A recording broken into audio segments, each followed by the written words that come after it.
The next morning, before the first crow of the rooster, David packed the few things he had: a torn bag, 2 shirts, and a pair of worn-out slippers. He looked at his mother, sleeping soundly beside the dying fire, her face etched with years of worry. A lump formed in his throat. He leaned in and whispered so softly it was barely a breath, "Mama, forgive me. I have to go." He knew this decision would break her heart, but staying would break his spirit.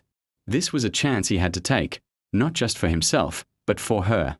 The road out of the village was long and lonely, stretching like an endless ribbon of dust. He walked for hours under the burning sun, the heat shimmering off the ground. When his legs ached and his breath came in ragged gasps, he rested by the roadside, watching the world pass him by. He didn't know where he was going. He just followed the road, believing with every fiber of his being that it had to lead somewhere better. It was a blind faith, a desperate gamble on an unknown future. By afternoon, a gnawing hunger started to bite at his stomach. He had no money, not a single coin to his name, and no food. But he kept walking. Every single step became a battle, a fierce clash between the faith that pushed him forward and the fear that begged him to turn back.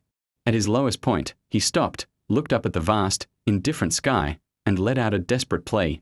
"God, if you truly exist, please, don't let my story end like this. Don't let me disappear on this lonely road."